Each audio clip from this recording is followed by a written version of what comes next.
জয় গুরু। আজকের আমরা এই ভিডিওতে যে টপিকটার উপর আলোচনা করতে চলেছি সেটি হলো যেমনটা আপনারা বিগত কয়েকদিন হলো শুনেই আসছেন, ঠিক সেটাই, অর্থাৎ পরম পূজ্যপাদ শ্রী আচার্যদেবের বলা কিছু কিছু কথা ঠাকুরকে নিয়ে এবং ঠাকুরকে কেন্দ্র করে আমাদের জীবনচরণাকে নিয়ে। আজকেও আমরা ঠিক সেরকমই কিছু কথা শুনবো যা দাদা বলেছেন, যেগুলি বলতে পারেন একটা পরিবারকে আর পরিবারের প্রত্যেকটা ব্যক্তিকে কিভাবে যে চলা লাগে। আজকে আমরা সেই বিষয় সম্বন্ধে কিছু কথা জানার চেষ্টা করব। যাই হোক, আলোচনাটি এবারে আমি শুরু করব। শুরু করার আগে আপনাদের কাছে শুধু একটি কথাই অনুরোধ করছি, ভিডিওটিতে আপনারা সম্পূর্ণভাবে যুক্ত থাকার চেষ্টা করবেন। আশা করি দিলে আজকের এই যেই টপিকটি আপনারা দিলে নিঃসন্দেহেই বুঝতে পারবেন। দেখবেন একটা পরিবার দানা বেঁধে ওঠে কখন, যদি এটা লক্ষ্য করা হয় তাহলে দেখা যাবে যেখানে তাদের মধ্যে কোনো না কোনো একটা জিনিসের মিল আছে, সেই জায়গাটাতেই দুটি সত্তা থাকতে পারে। আর সেই মিলটা কেমন? এখানে মিল বলতে কোনো একটা কমন ফ্যাক্টর, আর সেই কমন ফ্যাক্টরটা যখন থাকে তখন সেটাকে নিয়েই তাদের বারবার চর্চা হয়। আর সেই বারবার চর্চাটা কী করে? সেই দুটি সত্তাকে একসাথে রাখার চেষ্টা করে। যেমন দুজন ক্লাসমেটসের যদি কথা বলা হয়, দুজন বন্ধু, তারা একটা সময় স্কুলে পড়াশোনা করত। এবারে পরবর্তীতে যখন কলেজে যায়, যখন তারপরে কর্মজীবন বলতে আমরা যা সাধারণত বুঝে থাকি, চাকরি সূত্রে হোক বা নিজের ব্যবসার জন্য হোক, প্রফেশনাল লাইফের জন্য তারা আলাদা আলাদা রাস্তায় যায়। কিন্তু কোনো একটা সময় তারা দুজন যদি মিট করে, দেখবেন তার একটা কথা কিন্তু তাদের আসবে আলোচনায়, যে আমরা স্কুলে না এইরকম করে খেলতাম, এইরকম করে আমরা যখন আমাদের ব্রেক হতো এরকম আমরা খেতাম। দেখবেন এই গল্পগুলো হয়। কেন হয় তাদের মধ্যেই? তার কারণ তাদের মধ্যে ওই কমন ফ্যাক্টর একটা কিছু আছে, আর সেটাকে নিয়েই তাদের জীবনে বলতে পারেন যে দানাটা বেঁধে উঠেছে সেই দুটি জীবনে এইরকম করেই। সে একটা বলতে পারেন বিষয় তাদের দুটো জীবনে কমন আছে। এই কারণে তাদের যখনই সাক্ষাৎ হয় তারা সেই বিষয়টাকে আনে, বিশেষ করে বহুদিন পর যখন দেখা হয়, তাই না? এই কথাটা, এই উদাহরণটা বাস্তবে দাদা একদিন এইরকম করে বলছিলেন, আচার্যদেব এইরকম করে এটা বলছিলেন। তার কারণটা কি না? তার কারণ দেখবেন আমরা যখন আমি আরেকজনের সাথে কি যখন কথা বলি, সে যদি ঠাকুরের দীক্ষিত হয় আর সে যদি বলতে পারেন গুরুভাই হয়ে থাকে, তাহলে আমাদের দুজনের মধ্যে সাধারণত দেখা যাবে ম্যাক্সিমামটাই কথা হলো ঠাকুরকে কেন্দ্র করে। আর তখন কী হয়? ঠাকুরকে নিয়ে আমাদের আলোচনাগুলি হয়। ঠাকুরের কথা নিয়ে হোক, ঠাকুরের বাণী নিয়ে হোক, ঠাকুরের জীবন নিয়ে হোক, কিংবা যাই হোক না কেন, তখন আলটিমেট একটা কি বিষয় হয়? সেখানে বিষয়টা হয়ে যান সম্পূর্ণ ঠাকুর। সেক্ষেত্রে ঠাকুরই হচ্ছেন আমাদের কথার বলতে পারেন মূল জায়গায়। তিনি বলতে পারেন এমন একটা টপিক বা এমন একটা বিষয় যেটাকে ছেড়ে আমরা হয়তো কথা বলতে আমাদের হয়তো ভাল লাগবে না, আমরা সেই রসদটাই খুঁজে পাবো না। এই রকমটাও হয়তো হতে পারে, তাই না? ঠিক একই রকমভাবে একটা পরিবারের মধ্যে তখনই দানা বেঁধে ওঠে। একটা পরিবারের মধ্যে তখনই একসাথে সবাই থাকতে পারে যখন তাদের মধ্যে এমন একজন কমন ফ্যাক্টর থাকেন, যারা কি না প্রত্যেকেই তারা সেই একজনকে নিয়েই চলছেন। প্রত্যেকের জীবনেই সে একটা এমন কিছু গল্প আছে যেটা সবার জীবনে কোথাও না কোথাও একটু একটু করে হলেও আছে, আর এই কারণেই তাদের মধ্যে একটা মিলও আছে, তাই না? যেমন এই কথাটা হয়তো আগেও বলেছি, যেটা দাদা বলছিলেন যে কয়েকটা ইট যদি থাকে, সেই ইটের মাঝখানে যদি সিমেন্ট যদি না দেওয়া হয়, তাহলে সেই ইটগুলি কিন্তু একসাথে জড়ো হয়ে থাকতে পারে না। তো এইখানে আমাদের জীবনে আমরা হচ্ছি সেই ইট। আর এখানে জড়ো হয়ে যদি থাকতে হয়, অর্থাৎ একসাথে হয়ে যদি থাকতে হয়, তাহলে এমন একটা গল্প তৈরি করতে হবে যেখানে প্রত্যেকটা সত্তার মধ্যে একটা কিছু কমন ব্যাপার থাকবে। সবচেয়ে প্রথমেই যদি দেখা যায়, এই যে জীবন, এই জীবনটা এগোয় কীভাবে? একটা দাম্পত্য জীবন থেকে সেখানে হেরিডিটিতে আমরা সবাই দেখি না, বংশানুক্রমিকভাবে সেই বংশটা আস্তে আস্তে এগোতে থাকে, তাই না? তাহলে এই যে দাম্পত্য জীবন যেখানে তারা কি না, যে জিনিসটা বাস্তবে বিবাহের মাধ্যমে মূলত হয়ে থাকে তা কি না, এই উন্নয়ন আর সুপ্রজনন। এ কারণেই তো মানুষ বিবাহের পরবর্তীতে এমনভাবেই চলতে চেষ্টা করা দরকার যেখানে তাদের উন্নয়নটা হয়, আর সেখান থেকে যেন সুপ্রজনন, অর্থাৎ একটা সুস্থ সন্তান। এবার সেই সুস্থটা শারীরিকভাবে, মানসিকভাবে সব দিক দিয়েই চেষ্টা করতে হয় এমন করে করতে, যেখানে এমন একটা সন্তান যাতে আসে এই পৃথিবীতে যে কিনা নিজ পরিবার, নিজ পরিবেশ, সমাজ, দেশ, দশ যাই বলি না কেন, সব ক্ষেত্রে তখন সে এমন হয়ে কাজ করছে, সে যেখানেই যাচ্ছে যেন পুরো একদম দীপ্তিতে ভরে উঠছে সেই জায়গা, তাই না? তাই এই কারণে সেক্ষেত্রে কি হয় না, এই বিষয়গুলিতে তখন এমন একটা জিনিসের প্রয়োজন যেখানে সেই দুটি সত্তা অন্তত তো একসাথে থাকতে পারে। কিন্তু এইটাই এখনকার সময়ে দাঁড়িয়ে প্রায় জায়গায় দেখাই যাচ্ছে না, প্রায় জায়গাতে এটা নেই। তা কি না, সকাল থেকে যখন আমরা ঘুম থেকে উঠি, রাত্রে ঘুমাতে যাব, ঠিক তার আগে পর্যন্ত কোথাও না কোথাও হয়তো পেপারে, না হয় মোবাইলে কথা, কারোর সাথে কথা বলতে গিয়ে, না হয় সোশ্যাল মিডিয়া দেখতে গিয়ে, যেখানে হোক কোথাও না কোথাও দেখবেন তার সাথে তার এই রকম ঘটনা ঘটে গেছে, স্বামী স্ত্রী এই রকম হয়ে গেছে, দাম্পত্য জীবনে এই রকম কলহ, সেই রকম বলতে পারেন আজকালকার সময় বিচ্ছেদ, ডিভোর্স, এই যে ব্যাপারগুলি, এগুলো যেন মনে হচ্ছে এমন একটা জিনিস হয়ে গেছে যেন এটা মনে হচ্ছে চল, প্রত্যেকটা দিন আমরা এসব নিয়ে শুনতে পাচ্ছি। তার কারণটা কি? এর মধ্যে অনেকগুলি কারণ থাকতে পারে, বিভিন্ন আঙ্গিকে। সবার ক্ষেত্রেই যে এই গল্পটা যে হয় তাও না, আর যার ক্ষেত্রে হচ্ছে সবার ক্ষেত্রে কারণটাও যে এক তাও না। একটা যেমন কারণ, তা কি না, সেইটা আজকে আচার্যদেব বলছিলেন বলে আপনাদের ভাবলাম ওটা বলবো। তা হচ্ছে হলো, পরম পূজ্যপাদ শ্রী আচার্যদেবের কাছে একজন নিবেদন করেন যে তাদের স্বামী স্ত্রীর মধ্যে বলতে পারেন তারা একসাথে থাকতে পারেন না। কে কার কথা শোনে তো কে কার কথা শোনে না, কে কার কথা মেনে চলে তো কে কার কথা মেনে চলে না, কে কাকে পাত্তা দেয় তো আরেকজন কাউকে পাত্তা দেয় না, এইরকম ব্যাপার। আচার্যদেব শুনেই সবচেয়ে প্রথমে একটা কথা বলেন যে বাস্তবে দুটি অহংকারী সত্তা যদি এক জায়গায় আসে, তারা কখনোই একসাথে থাকতেই পারবে না।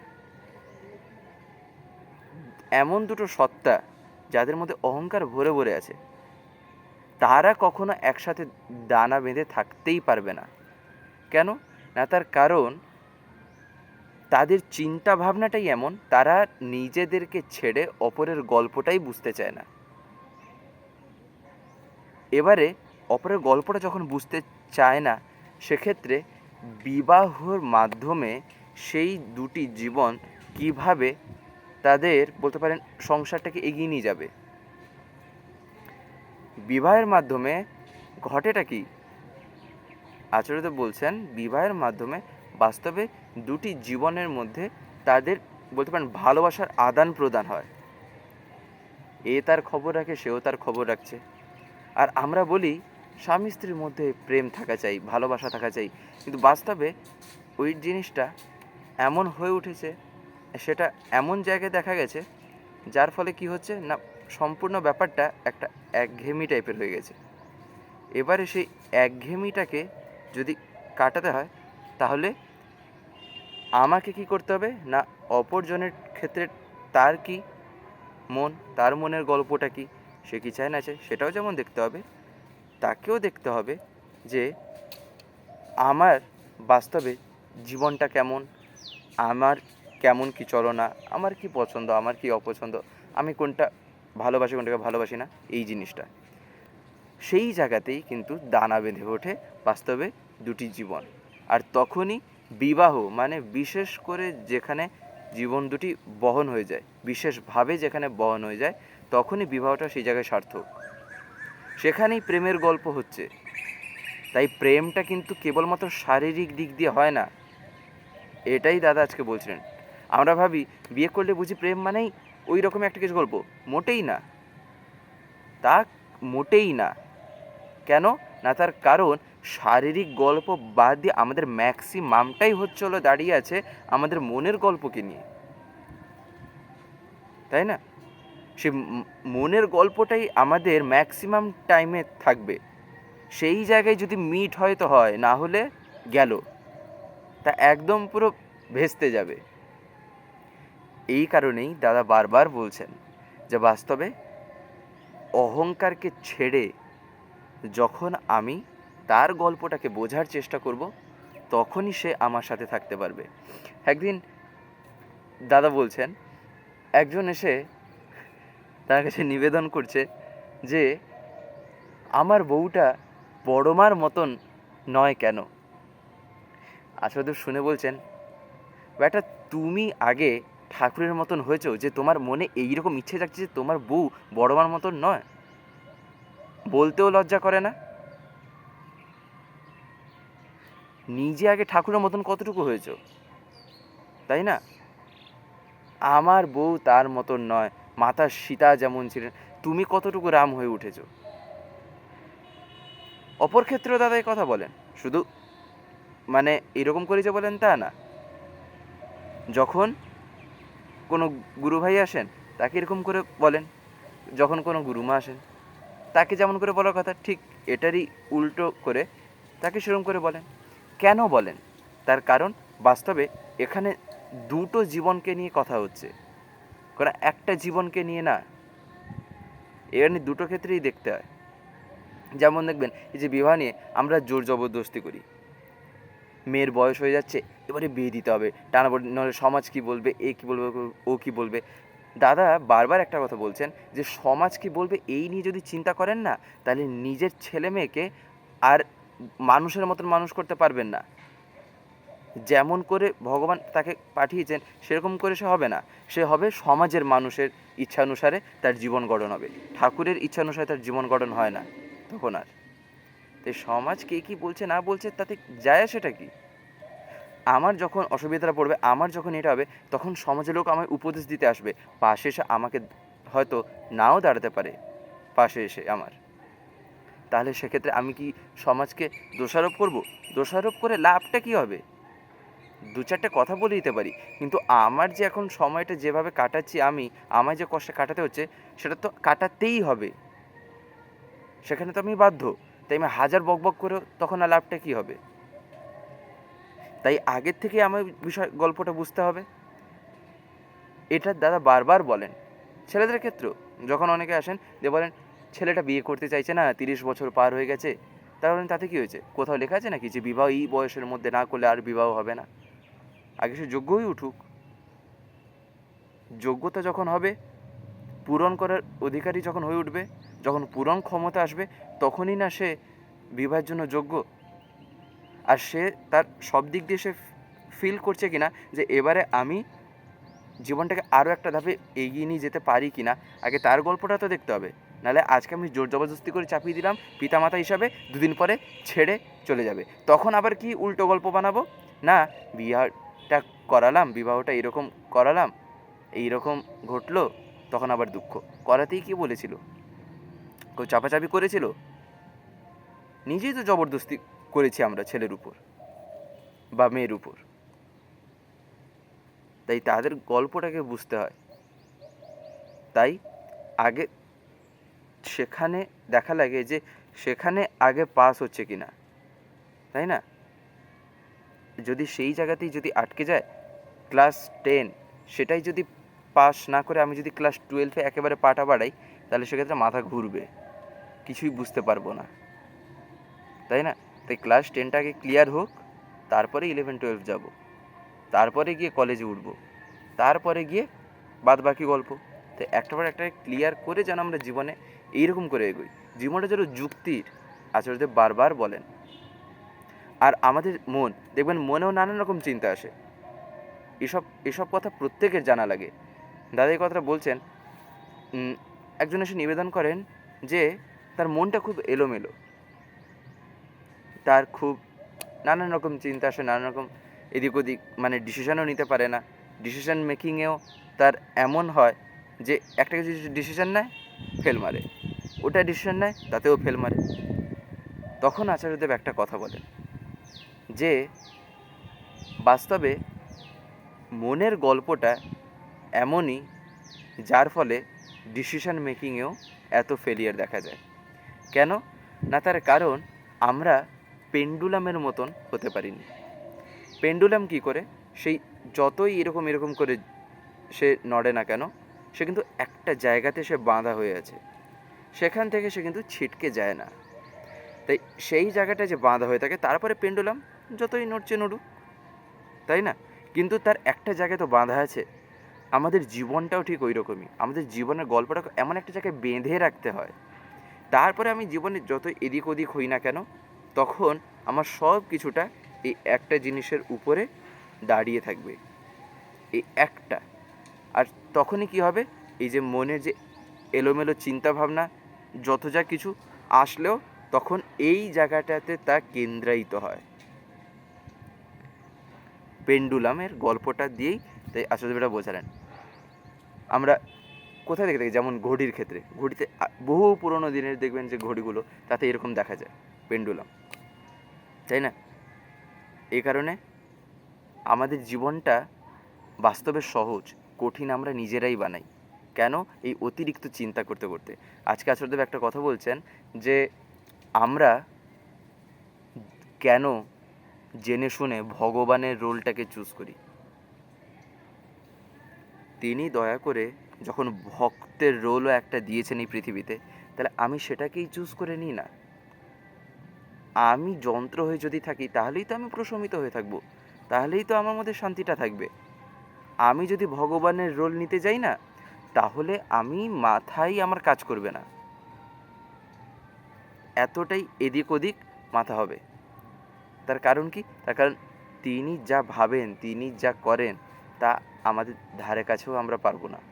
তাই আমরা তিনি যা বলছেন আমরা তাই শুধু করি, চিন্তা যা করার তিনিই তো করছেন। এমনি এমনি তো ঠাকুর বলেননি যে ভাবছো বসে চলবে কি, সে ভাববার তুমি কে, ভাববার যিনি ভাবছেন তিনি তুমি ভাবো তাকে। কী কারণে এই গল্পটা, কী কারণে এই জিনিসটা ঠাকুর বলেছেন? তিনি যা ভাবার ভেবেই যাচ্ছেন, তাই ভাবনা চিন্তা তার উপর ছাড়তে হয়। নিজেকে শুধু যে টাইমে আমি আছি, বর্তমান সময় কী করণীয় আর কী করলে আমার আগামীটাও ঠিক হতে পারে, আমি তদনুরূপ শুধু কার্য করতে থাকি, কর্মে আমি ঝাঁপ দিই। আর সেইখানে যতটুকু আমি বুদ্ধি লাগিয়ে করার কথা আমি ঠিক করব, বাদ বাকি তার উপরেই ছাড়ি না, তাই না?